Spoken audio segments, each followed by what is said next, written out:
been fortunate in the sense that I've never had to deal with someone I had to give a negative review, and I've never received a negative review. I hear the horror stories. I know they exist Of when you're course. doing Airbnbs, but Yeah, for sure. No yeah. doubt. But I mean, you just gotta, like you said, know what you're doing. Hmm. It's par for the course if somebody writes you a scathing review or, whatever the case may be. You always have a tactful way of, handling something negative, you know. Yes. So, So talk to me. What inspired this topic? well, what inspired it was me talking to him, and he is like, seems like he's like emotionally, like depressed, and because he was talking about it because he has another house and he was asking me what I thought he should do.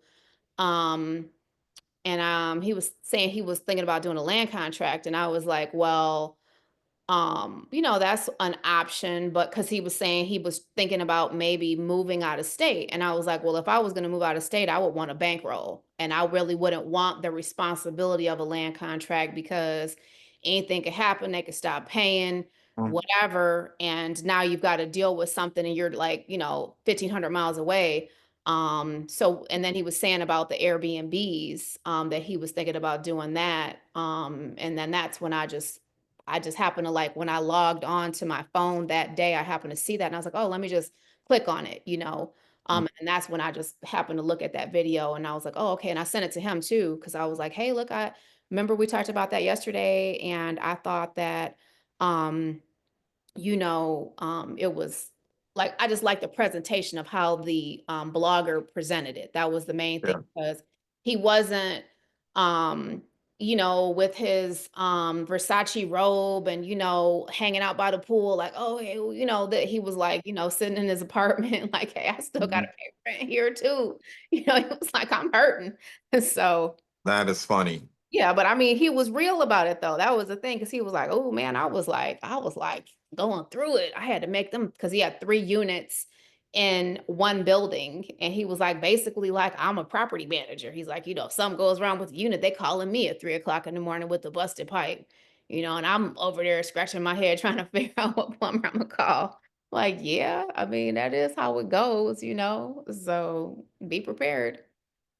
So I thought you were going to reference the topic you talked about this morning, but that's cool too. Oh, what we're gonna I mean, yeah, I mean, I already know we're gonna have, like, a You, whole bunch to talk about as far as that goes. That goes without yeah. saying, you What know? what inspired it though? I'm curious. I Um, know it had to have been a conversation or something you observed. yeah, I mean, it was basically, like, because whenever him and I were talking and I was kinda asking him about his blueprint, it it came across as more of a hobby as opposed to an actual legitimate business. And so that's Hmm. what made me, just kind of do a little research. Like, oh, I mean, I know a lot of people who do Airbnb. Yeah. Since him and I were talking about it. Um, and two, I was thinking about, ways to engage with this person, because I wanted them to, get into what we're getting into with, our Right. other business. And I felt like he is outgoing and he does know a lot of people and he's connected to a completely different community that we're not connected to. Because when you and I were talking one time, we were just like, yeah, like, certain people just whatever. And that's what made me be like, let me start going outside of the community. Let me start trying to, network with some of these other relationships I have with people where they have access to other communities that I don't have access to. I love it. I love it. So when I looked at your topic, I got excited about it because that's something that I talk to business owners about all the time, right? Making that transition from being a hustler to a natural business owner, right? And we can have a conversation about what that means. But I think there's even a higher, more important level than that too. But we'll get to it. But I'm curious to know. So when you were making an assessment and you were conversing with him, what are the things that you observed where you said this guy is not on it? He's still hustling. He doesn't really manage a business yet. Not having standard operating procedures in place.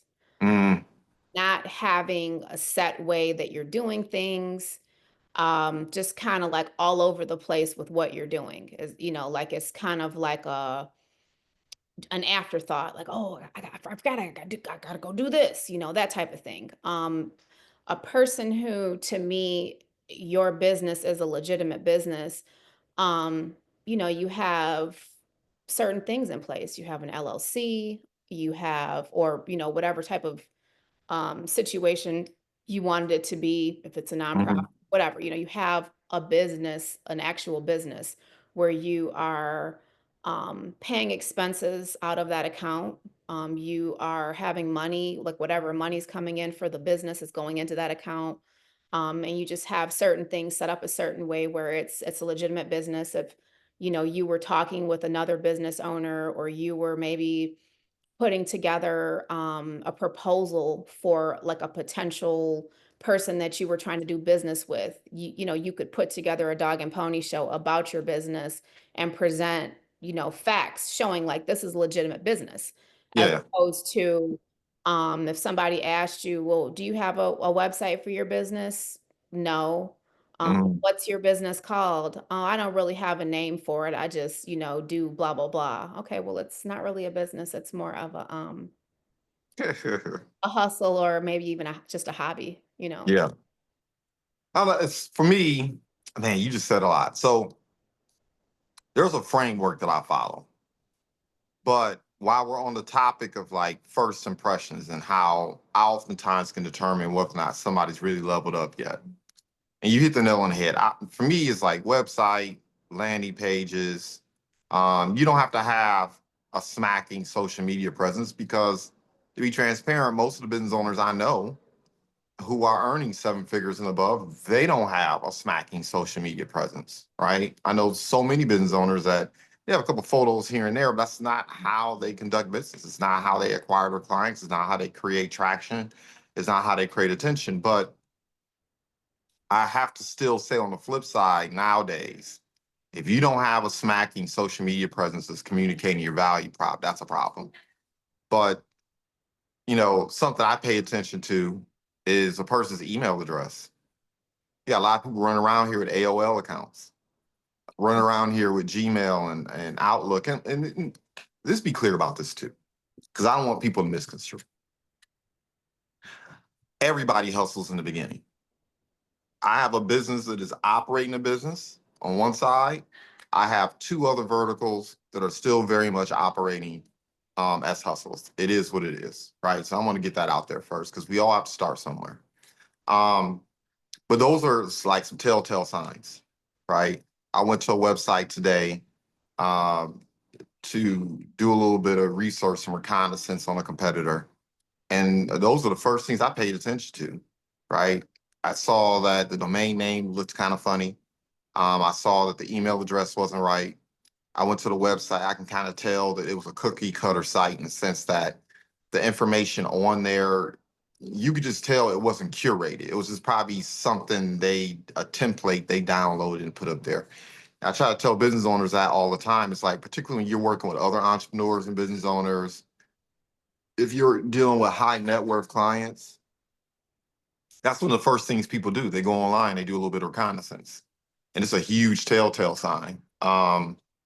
If you don't have a business line, as opposed to you're just using your cell phone for everything, that's a problem. Now, look, most people communicate with me via my cell phone. So once again, no judgment here, but I also have a public facing line where you call that line. I can choose whether or not I want to answer it, whether or not it's going to be a voicemail, and then I have an assistant that I've been utilizing lately, but she can answer that line, right? To help kind of weed out the individuals who are for me and are my ideal client, those who aren't, right? Qualifying process for them. I Right. mean, these are the types of things I pay attention to. I spoke with another business owner earlier today, and I asked her what she did. And man, she was all over the place. I mean, I can't say what she was saying because she watches it. It was too raw. She gave me a little bit too much. It was just too much intel, right? Okay. Okay. Um, and you know, when I asked her what her value prop was, who her ideal client was, I asked her who are the people that she likes to work with, right? We all have our A, B, and C prospects. And just because you can do everything doesn't mean you should. Like for me, those are some of the telltale signs that, okay, this person probably hasn't quite leveled up yet. Like if somebody asks me who my ideal client is in any of my verticals, I can tell you specifically who they are. I can tell you their buying habits, whether they have children or not, how old they are, how long they've been in business, the type of problems they're dealing with, the type of problems I like to address, et cetera, et cetera, et cetera. When I'm listening to people, right, and they can't answer those questions for me, I already know you don't have marketing professionals around you. You haven't surrounded yourself with certain people to help you define your value prop so you can be more effective at what you do. And that's usually a telltale sign that someone is still in a hustling phase. And you could be earning 100, 200. I think you start getting closer because you can hustle, like you can grind, you can get after the money, and you can earn in today's economy $500,000. But I think once you get to 500,000, depending on your business model and the nature of what you do, you start bumping your head. Because at that point, if you're earning that type of money 9 times out of 10, 100% of it isn't predicated upon you getting up and going to work. You have people around you who are serving types of roles and responsibilities, usually when you're earning that type of revenue. Yeah, you have Um, a team in place. Absolutely. yeah, yeah. So I mean, those are some of the telltale signs where you're still, quite frankly, you're hustling. You're a team of me. The brand is you, the deliverables is you, the operations is you. It's all you. And man, look, talent, hard work wins games, but at some point you realize you need a team, right? And I mean, that team nowadays can be AI, right? These AI bots, like I'm really getting into that, studying these AI agents. Mhm. Um, but for those individuals who haven't crossed that line or it doesn't really work for a business model currently or they haven't figured it out, yeah, those are some of the telltale signs, no doubt. So that's one of the frameworks in which I look at it, right? Um, hustlers are like permanent startups. That's what they are. The business never grows away from you. There's, like you said, there's no levels at all to it, and it sounds like that gentleman you were referring to, that's where he's at. Because I'm thinking from the standpoint, I haven't even started up an Airbnb, but I know there's certain things I want to have in place. Like in the beginning, I know I'm going to do the majority of it, and I want to do the majority of it because I want to understand it. I want to understand the beast that I'm tackling. So I want Mhm. to know every issue, every bottleneck, every headache, every stressor. I want to see all the problems. That way I can put processes in place to anticipate them. That doesn't mean I want to bump my head on all of them. I'm going to hire a consultant. I'll talk to individuals like yourself. I'll pay people to give me the advice and guidance I need, but I still want to go through it, right? Um, but I mean, for me, the next level, whether it doesn't matter what business you're in, but we're going to use them as an example. There's a point where you have to transition from a team of me to a team of we, right? Absolutely. Um, a lot of these business owners are out here and their business is only generating enough income to pay their bills, right? But there's a point if your business is really growing, if it's really scaling, you just can't wear all the hats anymore. And for me, what I would like to have in place, number one, is a contractor. Like I'm not getting up at 3 a.m. fixing pipes. That's not what I do. I'm not about to replace the toilet. I'm not about to fix an outlet. I may run an errand to buy something that needs to be placed in a home. Okay, that's different. Yeah, But you're helping your yeah, contractor to get stuff done. Like that's different. And two, you're cutting down on your costs because you want to yeah, verify what, you know what I'm saying, what you're getting, or you could just do a phone sale. Like, hey, go ahead, do a phone sale, have them text me, whatever. yeah.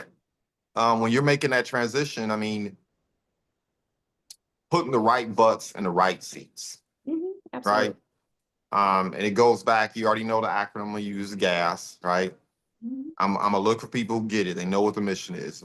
If I'm gonna start doing short-term rentals, which is really the direction I want to go, and Airbnbs a little bit, I'm gonna have people who understand that the ultimate goal is to create an experience. I don't want to be part of the race to the bottom where I'm charging the least expensive rates to make my business viable. I want to provide an excellent experience, right? So from everything from the toiletries to the cleanliness, the decor, the type of furniture that's in the room, the type of pictures that are in the room, um, any type of convenience I would think of. Whereas if I took a trip to Maui, which I did take, right? I'm thinking about that Maui experience that I had, Yeah. where it's like I didn't have to ask for nothing. I picked the phone, they were on it, responsive immediately. Whether I was ordering food, trying to find out what their entertainment was, whatever the case may be, that information was readily available at my fingertips. New linens, like forget once a day, they were knocking on the door 2 or 3 times a day, like, hey, do you need anything else? Like, that's the type of experience I'd want to deliver for the people I work with. And of course, something else that I think about too, once you reach that stage, once again, like part of transition from hustling and making that transition from a team of me to a team of we is having processes in place to weed people out. Like I don't even let people schedule a point. If you and I have not talked on the phone, we have not developed rapport. I don't know who you are or what you're about. There's a survey out there for you. There's a questionnaire, and you Mhm. have to fill out that questionnaire so I can see if you're my ideal client or buyer persona before we schedule the appointment. If you try to schedule the appointment without filling out that questionnaire, it's going to get canceled, right? I'm thinking the same thing. It's like if I was on the Airbnb platform with the short-term rentals, I would manufacture my own platform more than likely. Um, no, you just not about to roll up in here and you're like you said, it's testimonies out there about how you be tearing the club up, Right. Yeah. right? Um, you're not going to get into any of my short-term rentals unless you fit a specific professional demographic. Like I'm taking aim at doctors, I'm taking aim at nurses, traveling medical professionals, um, C-suite executives, or highly compensated executives that are flying in and out of town that need a place to stay for 3 to 4 days and they don't want the hotel experience, right? Um, and I'm going to make sure, right, that persona matches up. I am not above going online. Like people fill out a questionnaire, they talk to them. No, we go online. I want to see what you're doing online. I want to see what your lifestyle is because I'm not going to people sometimes use an excuse, but there is some truth to it. Not all money is good money. Absolutely. That So, is the truest statement that was ever said in life. mhm, All money is not good money. And if you have been in this space as an entrepreneur, you want to stay away from what I call headache money. yeah, Um, So yeah, and I think it's very important. If yeah, it's crucial, as a matter of fact, because it could be the difference between life and death, really, literally. Because if mm, dealing with somebody that is just a fucking headache, a crash out dummy. yeah, it's Yes. all bad. It's Hmm. nothing. Whatever money that you make from that experience or that joint venture or whatever it may be, um, will never equate to just the overall what you had to go through to like get from point A to point B. You Yeah. know, I agree completely. And that's part of the process. Like you can't scale from a team of me to a team of we until you get those things addressed. Because when you take on that administrative assistant or that virtual assistant or that fractional COO or that fractional CEO or whoever, now you are in the position where other people are relying upon you to take care of their families and pay their bills. Hmm. So now your revenues have to be consistent. Your revenues don't become consistent until you identify the people who are really for you and until you really take aim at your core focus, right? The things that you are exceptional at, that people are willing to pay an exceptional amount of money to benefit from, right? Until you reach that point, you're gonna be in trouble. Your income's always gonna be up and down. It's gonna be up and down anyway, but it's really gonna be sporadic, and then you can't plan ahead.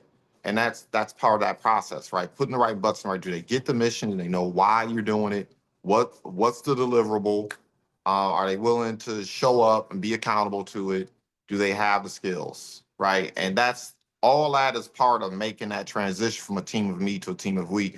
And you have to be savage about it. Like, it does not mean you treat people savagely, but you got to be savage about your assessment of people. Because if you're not, I think we had a conversation about this a couple of weeks ago, maybe a month ago, but it boils down, everybody knows this. Like when I hear a business owner that doesn't talk about culture, and that's really the next level from a team of me to a team of we. And then when you really level up and get into creating business processes, sales management process, deliverable processes, marketing processes, branding process, once you start getting those processes in place, what you're really talking about is you are now promoting your culture, right?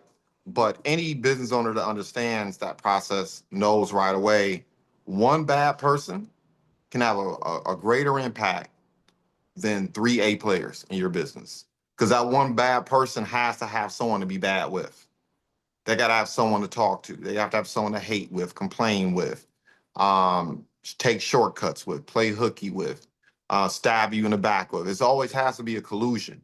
And that's what bad people in your business create. They create collusion. They create a type of influence. It's like that one bad person will lower the overall productivity of your team.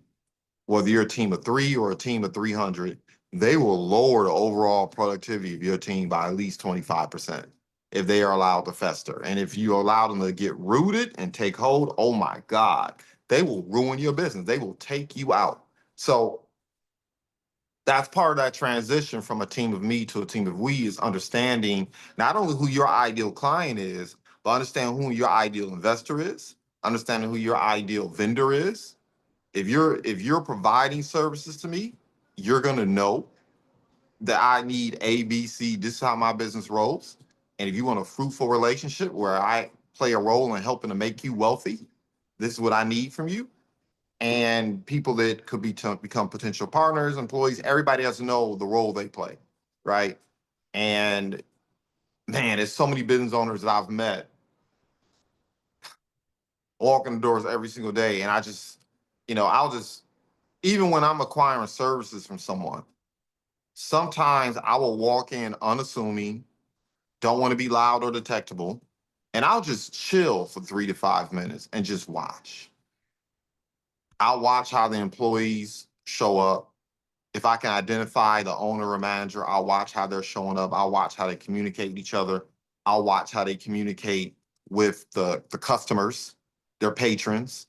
That's a huge clue whether or not a person's figured that out yet. Um, as entrepreneurs, we're all gonna F up. We're gonna all have bad days. Like you're not gonna be on 10 every single day. You're gonna make mistakes, you're gonna make errors. You're gonna misjudge things. You're gonna have people who are not, because not everybody's for everything. Everything's like everybody. You aren't for everybody either. People are gonna complain because they're gonna complain about how you deliver. They're gonna complain about their expectations in terms of deliverables. Sometimes people will make judgments about how you look, right or wrong. People will make those type of judgments, right? Or your Um, gender too, your gender, like you just might not be the everything, right gender for them to want. everything. Mhm, Mhm. absolutely. Like my whole thing, man. I got into it the other day. Right. And like I said, once you make this transition from hustler out of hustle, which the next level is a team of me, you really take these things into account. Like there's a reason why I want diversity in all of my businesses. Right. I'm not a black business owner. I'm an African American that owns a business. And I want all of it.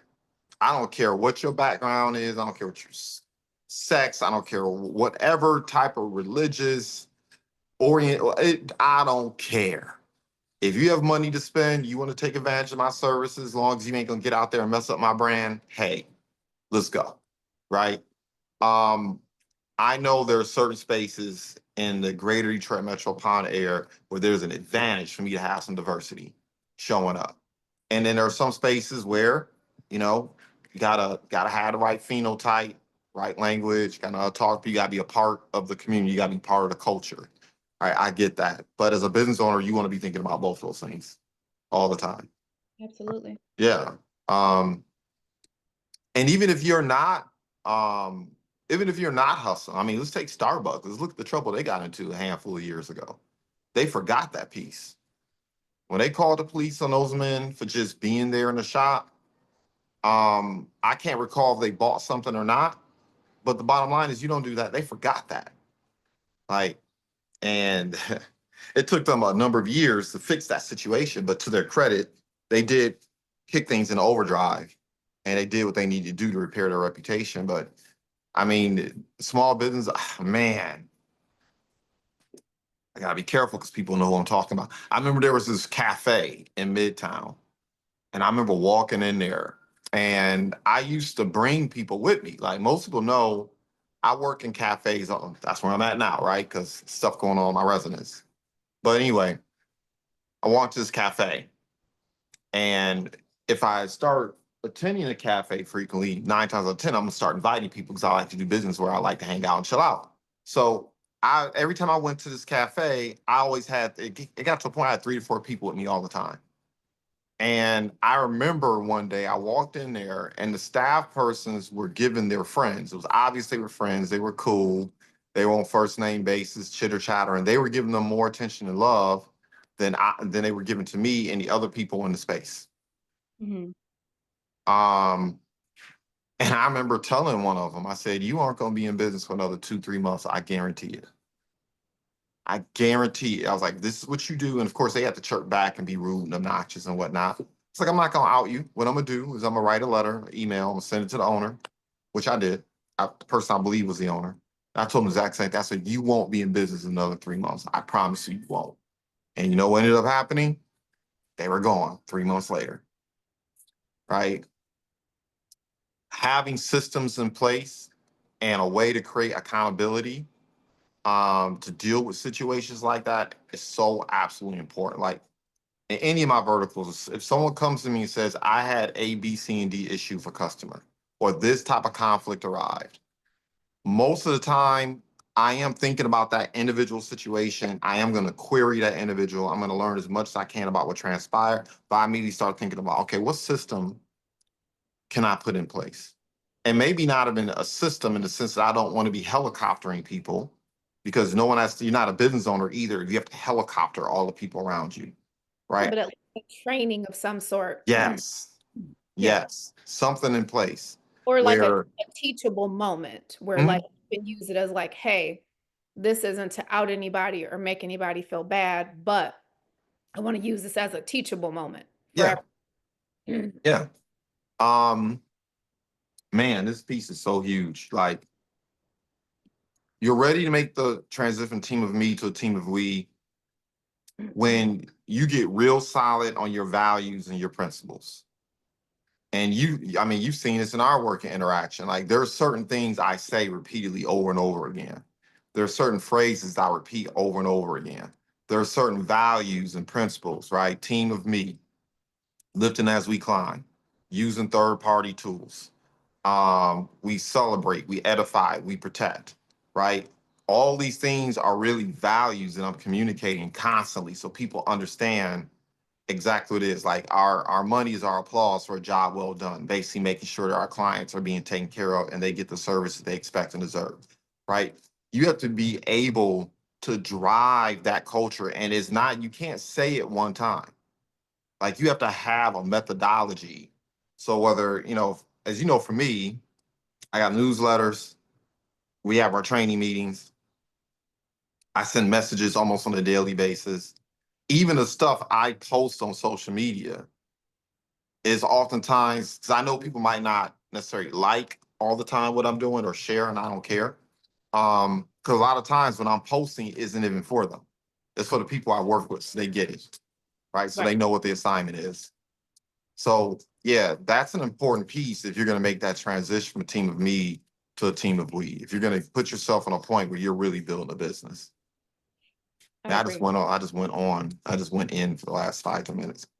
I mean, yeah, but it was all really well received information because it's basically what you where you have to be mentally when you're making that transition and you have to be thinking about all of those things and really putting a lot of thought and effort into it. And then, of course, you know, whoever is mentoring you or whoever has your ear at that time, getting feedback from that person, or even this is what I usually do is get with somebody who's been doing whatever the business venture is for Yep. many, many years, and then asking them, you know, of course, have a rapport with them to be able to Mhm. ask these questions, but like, what are some things you would do different? Or what are some mistakes that you felt like you made that you wish you could have done, you know, differently?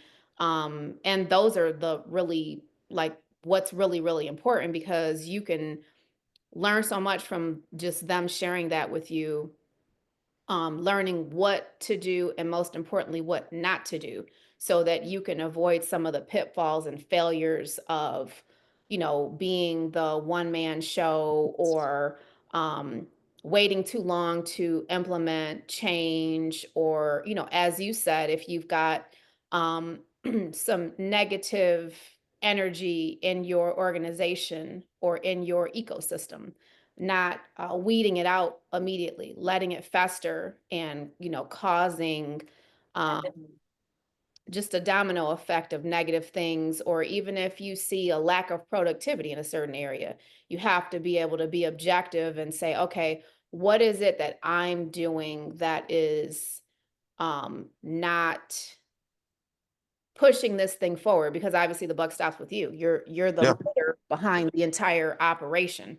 And you know, when you've been in that spot, you have to like really be like, okay, I have to be objective about even myself. You know, sometimes you people need structure when they're working on a team and in a team environment. And I think that's really important. You can never just assume that people are going to do what they're supposed to do when they're supposed to do it because you're paying them. Like a lot of times Yep. you have to go check behind people. And when you are checking behind them and you find that they're not doing the things that you've delegated out to them, it requires conversation and it requires restructuring and asking for feedback. Like, well, what is it that you know, for that person that you think that would make, you know, your job easier, or even sometimes people having health issues that they're dealing with.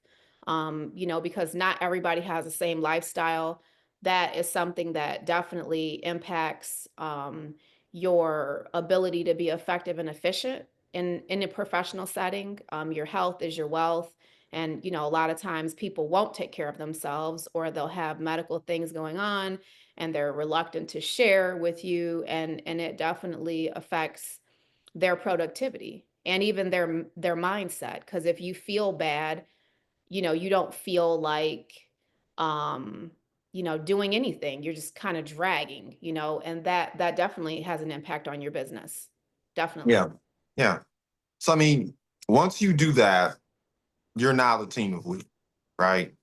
So ideally, at least the majority of people you have around you, they get it. They want to be accountable. They have skills, and you have established principles, established values, established. People know what the assignment is, right? They know what the expectation is to your customers and your clients, and how they're supposed to work, and the culture you're trying to build. So that piece becomes important.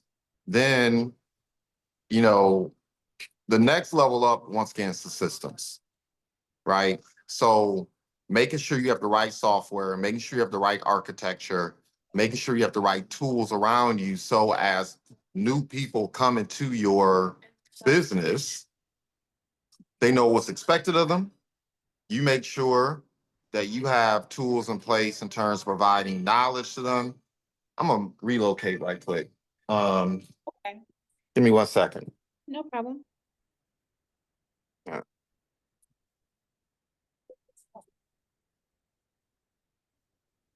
All right. So yeah, making sure people know what the expectations are, making sure that people have um, the opportunity to develop the knowledge and skills they need to develop to be successful.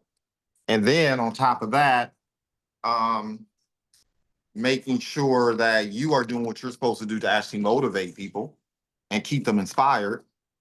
Um, and making sure that you're showing up as a leader you need to be. If you don't have those things in place, if you haven't communicated expectations, You don't have systems in place where people who desire to get better at the game that you're playing, if you have not have some system in place to keep people focused on their goals, what they can achieve in your business, and if you haven't found some way to provide motivation and inspiration, or what some people even refer to as personal development of any kind, you don't catch that L, or you at least you're not going to be as successful as you could be. And then once again, the systems, right? And you mentioned it earlier, business processes. People come in, this is how you respond to this. People come in, this is how you deliver on this. People come in like this is the way. You got to be able to define this is the way we do things, right? And these are the tools we use to execute. And then you hit the nail on the head, right? Mentorship is huge. It's a big piece of it. Like, I'm getting ready to meet with someone next week. They're not even in my industry. Any of the things, they're not doing any of the things that I'm doing, but they've been around for 50 million years. They have a well-known brand. I mean, pretty much they're kind of like an icon Okay. in the Detroit metropolitan area. And you never know what people have going behind closed doors, but that's beside the point. The bottom line is they're doing business right. I'm going to sit down in front of that person. I haven't offered to take them out to lunch somewhere. Like, look, I'm going to buy you lunch. I don't care. You pick it. You pick it. That's what's up. You pick it. But it's worth it. It's worth it for someone who's had that kind of success. I mean, I think about it like this, right? Because I think entrepreneur, this is another sign too that you're hustling. And look, once again, nothing wrong with hustling, but you got to grow up. You got to level up in your business. Absolutely. But individuals like that, there are people in the entrepreneur and B2B ecosystem where folks have to pay $5, $10, $15, $20,000. Sometimes even just be in a room with certain people, just to be in a room with them, where they're just being dictated to, where they can't, where you can't even ask questions, right? You just got to pick the nuggets up, right? So if I need to pay $200, $300, or $500 to feed someone to get the information I need, and I can take that $500 investment and turn it into tens, if not hundreds of thousands of dollars in revenues, I'm going to pay it. And to me, that's how I view this person. Hopefully not listening to this and you don't, choose Ruth Chris or some crap or whatever. So Hold on a minute. five-star term. What's wrong But with with any respect. So yeah, but here's the other thing too, when we talk about systems, because systems also include people, right? So this is what I believe and what I've observed and what you'll hear other entrepreneurs who's made that transition will say. You better have an HR person, someone who knows someone that at some point has a degree of acumen in terms of managing people, understanding rules, regulations, et cetera, et cetera, et cetera. You better have a marketing person, because gone are the days where if you build it, people will come. You have the best product, best service, you can be offering the best of whatever. If you're not marketing and if people can't find you, you're dead in the water. Like, a lot of older business owners have a hard time with that because they've been sitting somewhere forever and they figure, I'm really good at what I do. Why don't the people come? No, they ain't coming. Today, people jump on that phone, they Google whatever it is they do, and whatever shows up, and then they make a determination whether they're gonna do business. You better have a marketing person. You better have a tax and accounting person. Better have a tax and accounting person. That goes without saying. I think A that's tax, the most important yeah, piece of the puzzle. Absolutely. yeah, and you better have. I mean, depending on the bottom line is you need to have it. You better have a financial person. A Mhm. financial person is different than a tax and accounting person. I used to have to explain that to people all the time. There are people who understand how to raise money, how to manage capital, how to invest capital. They can, you have people who aren't just providing the data for the P&L statement, but they can look at the P&L statement and tell almost immediately whether or not that business is being successful or not, whether or not there's growth opportunities or room for improvement. You got to find someone who understands money. Money is skilled trade. I think that's the biggest mistake people make. They don't understand money is skilled trade. That's a skill. And then you better have a legal team.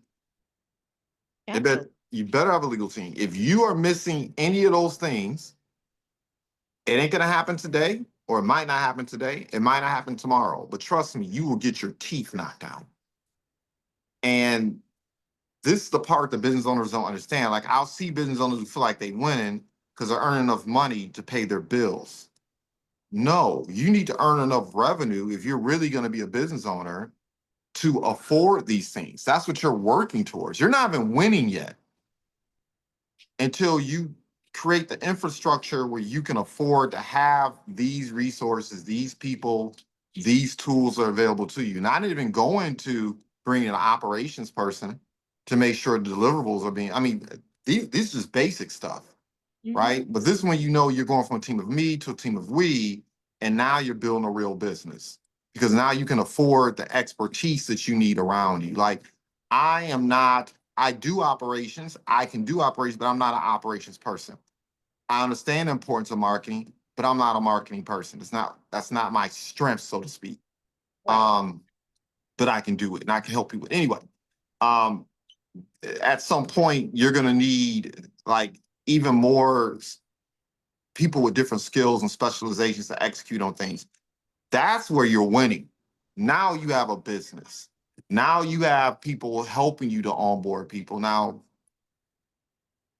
who knows, right? If I'm blessed to create a business that generates billions in dollars in revenues, great, fantastic.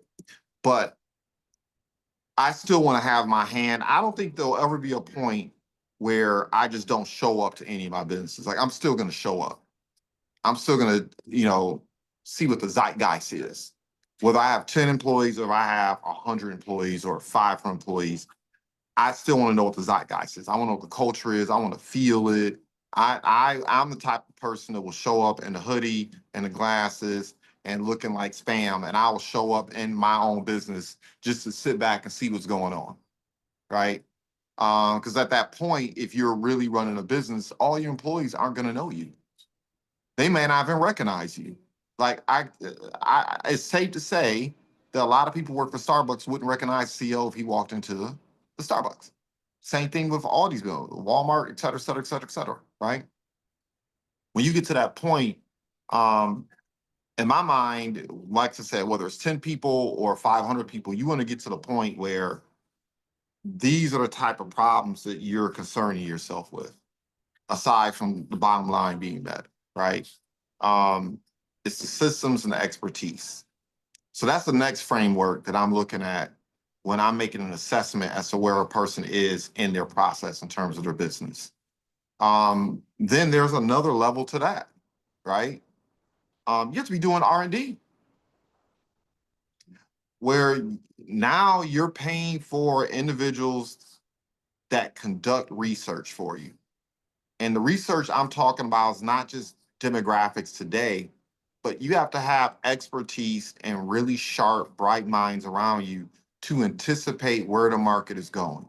Like, a lot of these, I mean, and there's two arguments to this.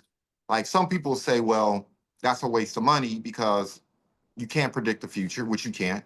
And the bottom line is the market is changing so quick. There's this train of thought now where people say you should only have you should have like a daily business plan where somehow you should have your fingers or have other people with other fingers, whatever the case may be, you should have your hands on the pulse of what's going on in the market all the time because it's month to month, year to year, and things change so fast. Having a 10, 20, 30-year plan doesn't make any sense. The flip side of that argument is if you don't have a vision or and you don't know your destination, where you're going, it's like if the person takes aim, you take aim at nothing, you'll hit it every single time. Like, you have to have in your mind an ideal of where you want your business to go. Like, I can see clear as day how large I want our sales organization to be, right? I want our sales organization to be so big that when we visit a city, we stimulate the economy. Like, they're like, oh, they're coming. Tell all the restaurants, tell all the hotels, tell all the transport drivers, tell everybody they come in, get the city ready. Like, like the Super Bowl. When the Super Bowl comes to the city, they should, I mean, they like it's mass scale, we reorganizing everything. Or the Grand Prix right now here in Detroit, right? I want people to have to direct traffic a certain way because we're so successful. We're so and success not just in terms of the number of people, but the fact that we have a number of people who are doing very well. Well, we literally stimulate an ecosystem, right? Everything I'm doing today and now is all designed to put systems in place to accommodate that growth. Where I don't even have to be omnipresent throughout the organization, but because of the exampleship, the systems, the tools, the values, the principles, all these things create fertile soil for that many people, right? And that's just one example. But I mean, there are a couple other KPIs that I think about in terms of long-term, what I want my business to look like or businesses, how I want to be operating, how I want to be moving, the type of ecosystem I want to create. I'm very focused in on the type of people, because not only you serving your customers, you're serving the people to work for you. So you need to know who your target people are that are going to work for you. Like there's certain types of people that I want to come into the business ecosystem, regardless of the role they play, and they still be the ideal person. So whether you're sweeping the floors or whether or not you sit next to me in a boardroom, right? I know who this business should be serving, right? And a lot has to do with just, behaviors and principles and values and things like that. I care less about your phenotype. But I think you get the point, right? That's the next level. And then you come back around to it. You got to have people doing that research to help you. Like, I know I need to have people who are going to help me determine where real estate is going 20, 30 years from now. They don't have to be 100% accurate. That'd be accurate enough to help me at least be moving in the right direction. I need to have people around me doing research on where the B2B market is going. What are the needs now of small business owners? Now, I pay attention, so I think I know what those needs are going to be over the next 5 to 10 years. But I'm still very much in the operations of my business. I need someone they're full time at that. That's what they do, right? In terms of legal services, in terms of tax and accounting services, in terms of all these different things, financial services, even if I'm not directly in it, I need to understand what's happening with the market and where it's going to go 5, 10, 15, 20 years from now, so I can pivot and adjust and position myself appropriately, right, to be successful. That's really investing in your business, right? What verticals am I have to create? I know AI is probably going to replace 60% of what I'm doing today. I know that. I know 3 to 5 years from now, if I keep doing what I'm doing now, I'm going to get put out of business. So there's some additional verticals I need to be strategically adding even right now, right? And I'm going to need people who understand the market better than me. I'm going to have to pay them sometimes to tell me not necessarily what I want to do, but how do I get to that destination and what verticals are going to be required to get there, right? That's also, once again, the next level, right? And I don't care if you're a restaurant owner, I don't care if you own a salon or a barbershop, doesn't matter to me. You own a coffee shop or a widget company, right? That's another level in your business, right? That's another level. And then the next thing that I think about, and for me, I've been kind of touching on this, but you can kind of see the way I think and where my mind is going. First, you learn how to feed yourself. Then you learn how to feed others. Then you learn how to scale that. And then you become a market maker. You become a person that creates an ecosystem, right? You're creating an ecosystem that is providing value and employment to the people who reside or live with underneath your umbrella, underneath your cover, right? To me, that's the next level. And like I said before, man, I would say easily, it's upsetting to me actually to say it, but it's just the truth. 95 to 99% of the entrepreneurs that you and I deal with are not thinking like that.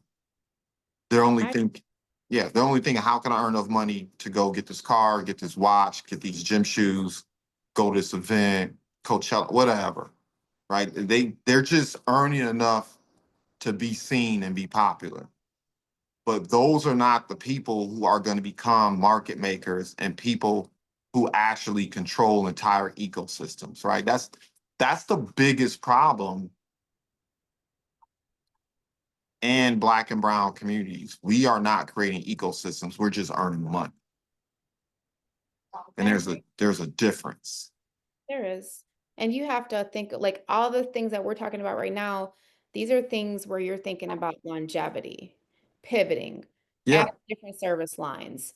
If something shifts in your ecosystem, you're able to go in a different direction and focus on X, Y, and Z. I think a lot of people are short-sighted in like what their goals are. They're not thinking of like, all the things that we talked about. Of course, I was taking notes as well. Are a lot of things that people just they don't have that ability to like look at those things and say, okay, I need to do X, Y, and Z. It's basically, like you said, a business where they're just running it on a day-to-day basis and the goals are day to day. There's not any like, okay, 6 months from now, I want to be doing X, Y, and Z. A year from now, I want to be, able to open up another service lines, do this, pivot over here and do more of this and less of this. There's not a lot of that, just reflecting with a lot of the business owners that, we're working with currently. But I think that these are conversations that we need to have. And for people who are, going to watch this, it'll give them a lot to think about, especially if they're operating in that space or even if they're interacting with one of us. Because, sometimes I feel like when you know better, you do better. And you need to always be trying to broaden your horizons and increase your social circle. If yeah, you hanging out with winners and you're like the person in the room who's soaking up everything like a sponge, you're gonna learn and you're gonna progress and you're gonna, start thinking of things that you never thought about before because you're even just listening to and maybe even participating a little bit in conversations that you've never listened to or participated in before. So it's going to make you think on a completely different level. And that's what a lot of us really truly need is just to be in those kind of circles where you're like, oh, wow, like these people are doing X, Y, and Z. Let me take some notes and try to incorporate some of this into what I'm doing. yeah, Mhm. yeah. I mean, I guess the only thing is, it did a little trigger me a little bit when you said whether or not people have the ability. Like for me, we all have the ability. I mean, there are very few people who actually don't have the ability to execute on what we just talked about. Now, having the ability and having the desire is two different things, and the willpower to see it through, Well, yeah, right? you have to have the desire to execute. Like the Yeah, road to hell is paved with good intentions, and the greatest intentions of the world. But if you can't execute and follow through, then what are you really doing? yeah. I mean, for me, it's not even like I said, it's not a question of ability, vision, vision, and people's beliefs. Like people are just thinking so small. They're thinking so small. I was having a conversation with a business owner earlier today, and we were talking about how the question is pretty much posed: how you deal with your detractors, how you deal with your haters, how do you deal with the people who may not even believe in you who are around you. And my response to them was, my vision is so big, I'm moving so fast, I can't even hear them. Like by the time people start hating, I'm 3 to 6 months ahead of the hate because I'm moving that fast. Like they don't even show up on my radar. My vision is so big in terms of what I want to accomplish. It's like my competitors are not my peers. I don't worry about competing my peers at all. I'm not, I pay attention to my peers to the extent to which we can collaborate, to the extent to which we can help each other, to the extent that I need to be aware of just to make sure that I remain competent and salient in the marketplace. Like I'm positioned properly, but man, my competition are these organizations that are already doing $5 and $10 million a year doing what I'm doing. Mhm. That's my competition. My competition are the gatekeepers, the government and civic agencies and um private companies that are earning 5, 10, 20, 50, 100 million. That's my competition. Mhm. Like, I know in order for me to achieve my goals, I remember when I was involved in athletics a lot.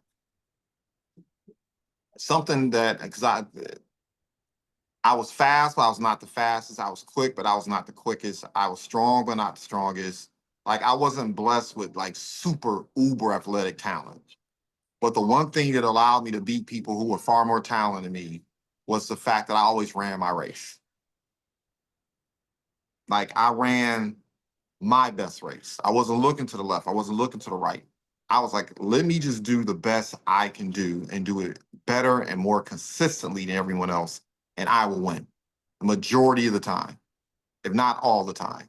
Right? Um, I need entrepreneurs. I want for entrepreneurs, particularly Detroit metropolitan ecosystem, stop looking to your left and your right, smacking, kicking, scratching, clawing, beating people down up around you, and take aim at bigger adversaries, bigger goals, like bigger things to accomplish. Like, make that your race, right? Um, man, it's, Adrian, I tell you, when you brought this topic up, there's a family here in Detroit Metro. And once again, I gotta be careful. There ain't too many of them. And it's like, I love competition. I think competition is healthy, particularly when it's the type of competition that completes the people around you as opposed to you're always just trying to defeat everybody. But there's this cadre, this group of people in Detroit Metro where it's like they're trying to do everything. Every time they see someone else doing something good, they try to get into that space, right? And it's like there's a lid. There's only so much you can accomplish by yourself. And instead of trying to squash everybody, and there's a movie I'm thinking about, I can't remember it, but you just have people in the ecosystem that spend the majority of their time trying to hold people down. That's what they really do. Or gatekeep. Yeah, they try to hold people get. And here's the bottom line: it doesn't create fertile soil. It creates toxic soil. It creates the type of situation that doesn't grow anything. And as an entrepreneur and a business owner, if you're thinking long term, what you want to do is create fertile soil. You want new opportunities. You want new products. You want new services. You want people who have talents to be able to express their talents in a certain type of way and have success. You want people to operate in their gifts because that creates more opportunities. That creates more ways to grow. That creates future partners. Like, I want to tell some of these people, you do know you're going to die. And maybe you don't care what happens afterwards. You don't care what happens to the community. You don't care what happens to the ecosystem. You don't care. And hey, it is what it is, right? But man, I just want more of the entrepreneurs, like I said, that we know and period, to start thinking on a bigger level, right? Yeah, creating those opportunities for collaboration and for, like you said, just additional fertile soil, because that's really any business owner's like lifeline is fertile soil, being able to pivot, being able to collaborate with other business owners. The ebb and flow of business is what it is. Yeah, Some you might be able to do X, Y, and Z, and then other times that might have slowed down and you have to pivot to, a different service line that you're offering. But I think that's definitely super important. And then also too, just having like the right attitude to be receptive to those kinds of situations. Because some people are so closed off. They feel like, their way is the only way, or they're not really interested in collaborating because they feel like they've arrived, or they want to keep certain people out of, whatever the opportunity might be. And all of that is definitely counterproductive. Yeah. I mean, I don't know, man. It's to me, it's just obvious that people don't study business and they don't study history. But the bottom line is, money is a fickle partner. Money is a fickle partner. I agree. Money is adulterous. Okay. Mhm. And the moment you feel like you have arrived, the moment you feel like you don't need to grow anymore, the moment you start feeling entitled to certain things, money will divorce you. Like, and I'm blessed and fortunate to have been around as an entrepreneur for 20 years where I've seen it. Like I've seen people who were eating yesterday on the curb. And I see people who are eating today who I know will be on the curb tomorrow. We And all you, have. Yeah, we yeah. all. Yeah. And it's like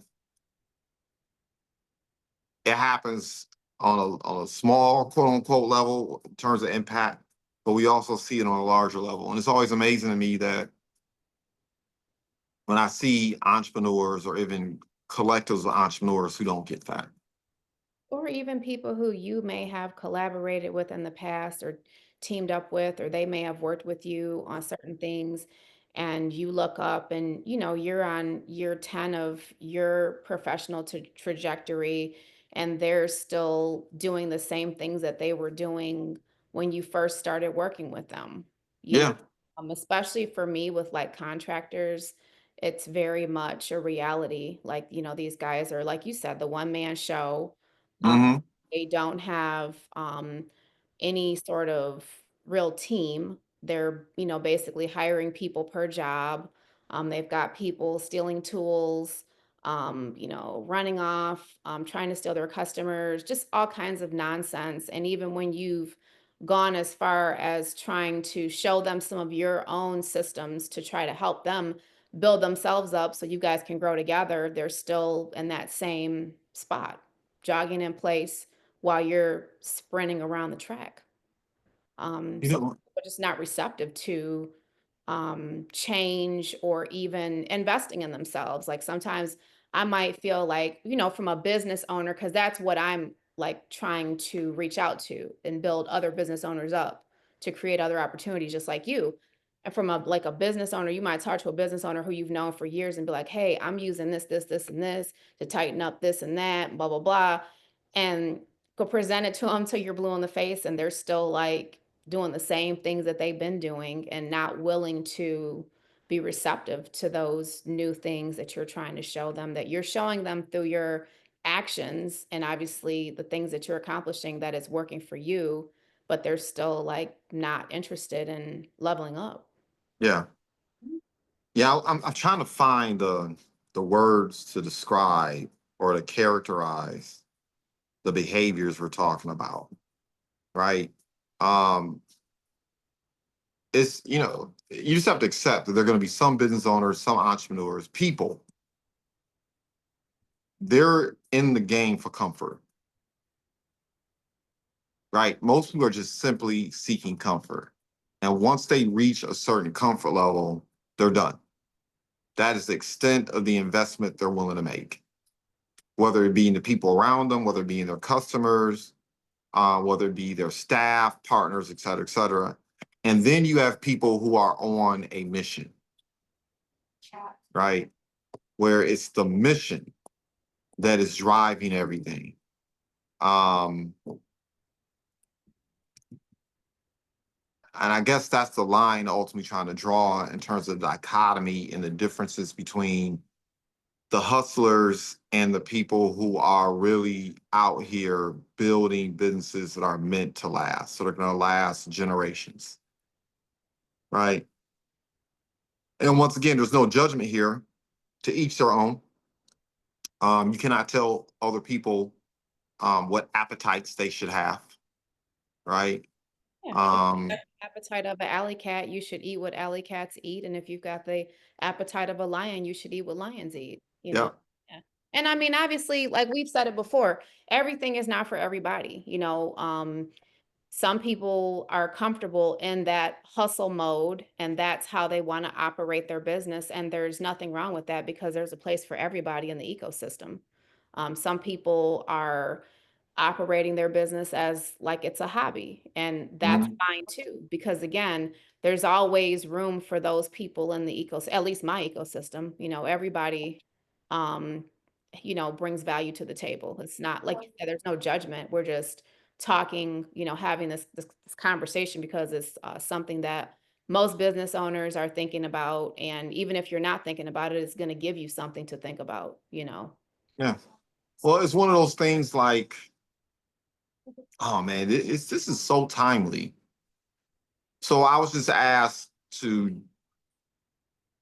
I was asked recently to participate and to give a talk on entrepreneurship and business development and kind of like my journey and where I've been, where I am, where I'm going. Of course, I'm only going to give so much information about that, but um,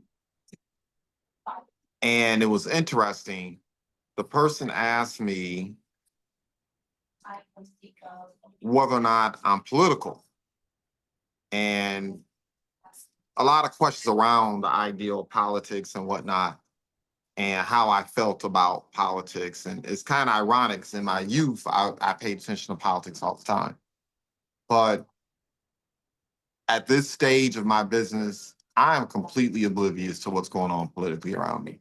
I mean, I know who certain people are, Yeah. and I know moving forward based on what a person's position is, I know how I want to apply pressure and get attention. But the ideal of supposedly getting involved in the political game, I'm completely oblivious to, have no interest in whatsoever. And she was like, wow. And I was like, look, this is what I know. We live in she says, don't you care about democratic, this, that, and the other, and this, that, and the other? And I had to pause her and I was like, look, we live in a democratic republic. We don't live in a democracy, number one. We live in a democratic republic. In order for a democratic republic to work correctly, people, number one, have to be informed. A democratic republic only works when you have informed people engaged in the process. So it does not matter what party, it doesn't matter what this, what that, this, that, and the other. If the people who are making choices and your vote is a choice, in a democratic republic, the people have to be informed about what is best for them. In the short and long term, they have to understand what is acting on their lives. As an entrepreneur, that's what I spend the majority of my time diagnosing and paying attention to. The next thing is, we live in a democratic republic and our system is capitalistic. From the very beginning, this is an ownership society.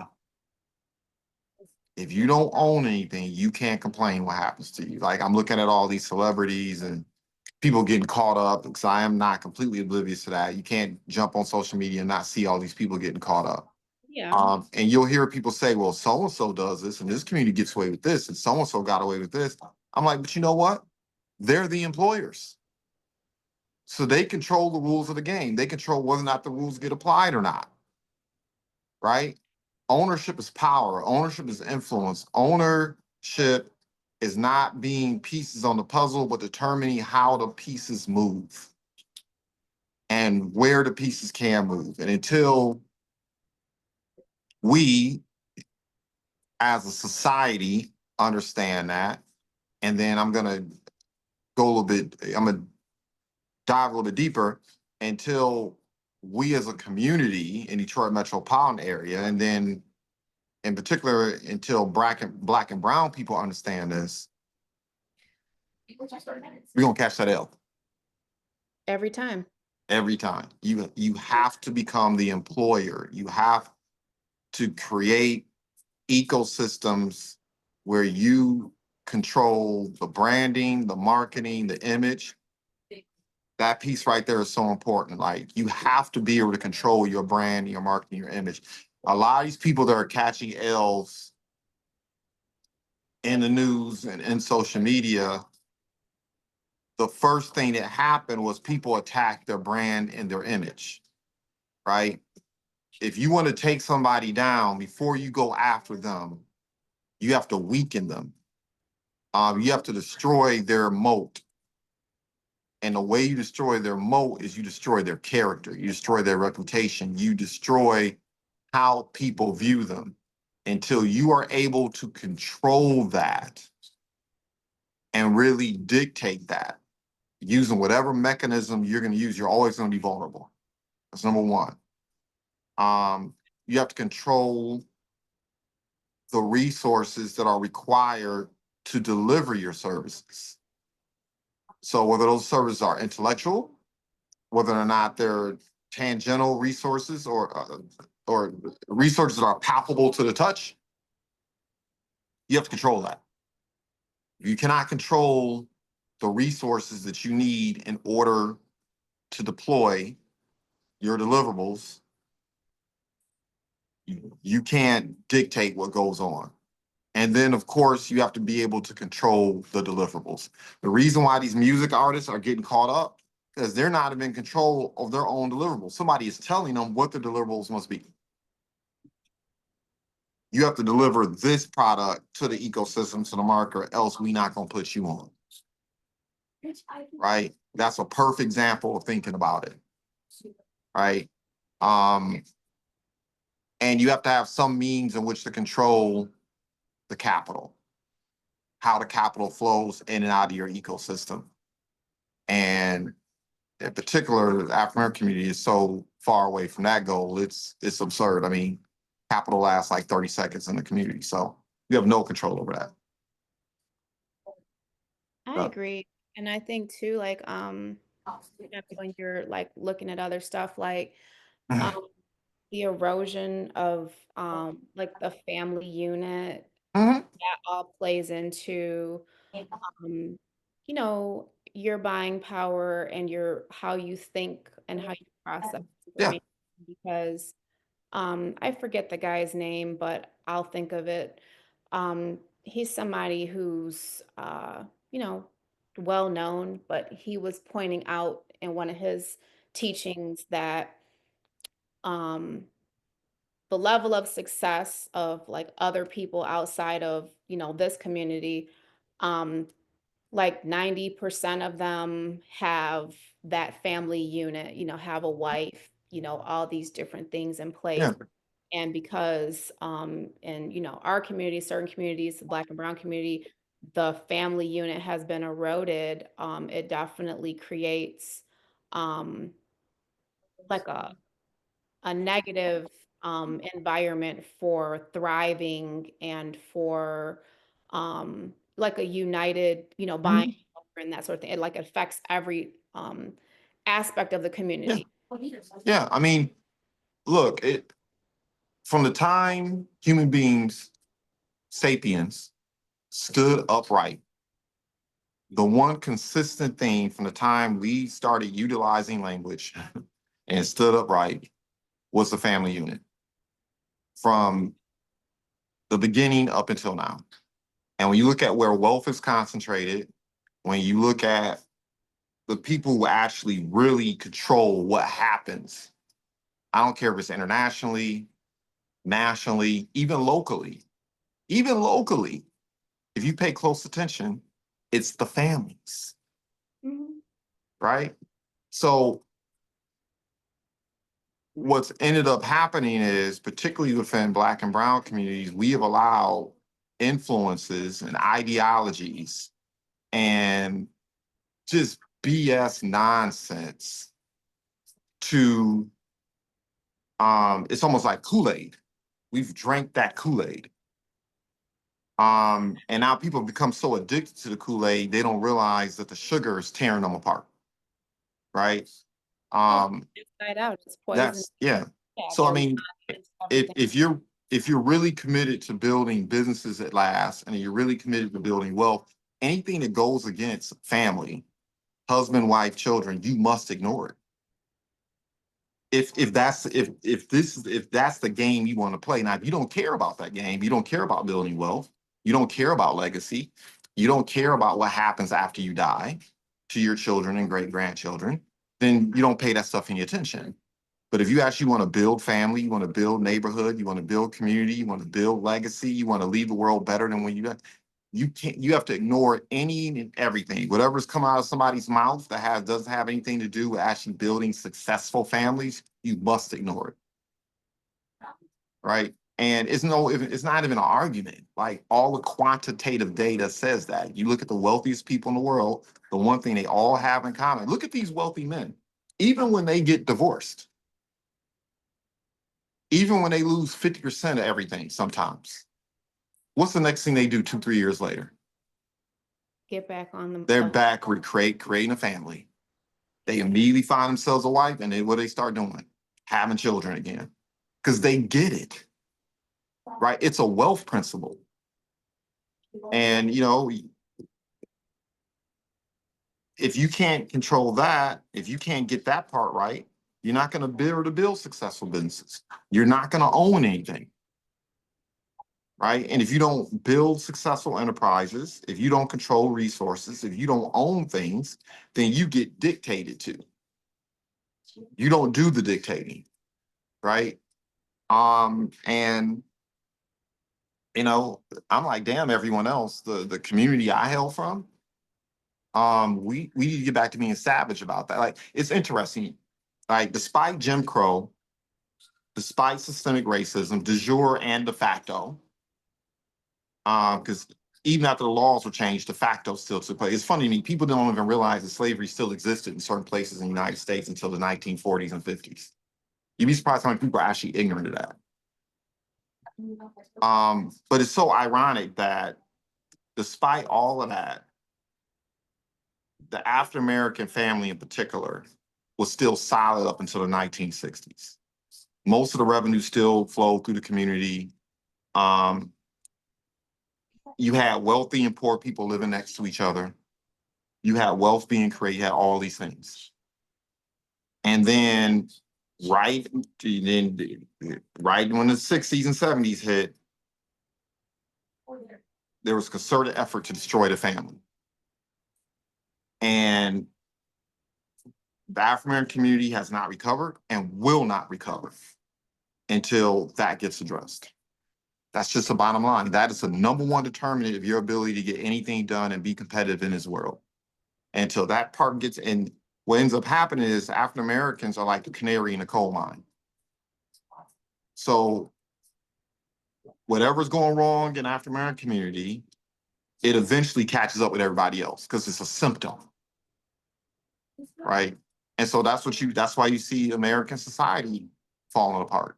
That's why you see citizens upset, angry, feeling powerless, hopeless, and et cetera, et cetera, et cetera, because those same factors are now working on society at large. And we've gotten away from the things that made this country great. This country has plenty of problems, it's effed up. We all know this country isn't perfect. Right? So, let's get over that. But when you think the country is perfect. Yeah. But when you think about the things that made this country great, number one, it was entrepreneurship and ownership. To the extent possible, it wasn't like in other countries where if you weren't from the right family, right from the right lineage, weren't from the right this and other, you couldn't participate. What made the United States what it is today is, at least theoretically, everybody had a chance to participate, own, create, build stuff, right? The other thing that has separated this country from everybody else, at least historically, and what created the wealth, was that, once again, that family unit, right? If you read our books, and this country's fraught with hypocrisy, of course, but when you look at the things that really made this country great, it was the ability for man and woman bring children into the world, and not only have the hope and expectation, but the ground was fertile for them to create more, right? And this whole concept of freedom and liberation that people aspire to when they cross that sea on a stick or a boat or however they get here, that's what they're coming here for. That's what everybody comes here for. And we have gotten away from that. And then on a micro level, particularly talking about Black and brown communities, that is what is destroying us right now. So, and that's why this whole conversation in my mind about ecosystem is so important. why we need more entrepreneurs who have that mission. Like, it's not all about just earning money and being comfortable. We need more of us to actually have a mission. So I'm done preaching. We weren't supposed to go there today. Well, no, but I mean, we definitely had to because I felt like it was something that was on my mind to us. Like when we Yeah, discussed this, I thought, yeah, that's really important because it's something that even if you're not thinking about it, even if you're listening to this podcast, this is the first time that you've ever heard that term or you've even thought about it, like now you're woke and now you know what it is. So you yeah, can start you know, educating yourself and possibly even, rethinking some of the things that you're doing. And if you're already aware of it, well, then, it's again, just another reminder of that when you know better, you do better. That's all. And even if you don't want to do better, at least you have the information because yep, everything isn't for everybody. We're just here to, share the knowledge and pay it forward. And that's about it. Even if you know nothing, at least you know now. yep, indeed. Well, since I'm actually utilizing my phone today instead of my iPad, I don't even know what time it is. What time is it? It is 1:30. Oh, wow. Yep. You talking to you. See, this is going on all day. Yeah, we gotta Yeah, wrap up though, because we don't yeah. be like, Okay. To be continued. yep, definitely. All right. I gotta get ready for my 2 o'clock. Crush it. Have a great day. All right, you too. Thanks so much. You're welcome. Thank you. All right.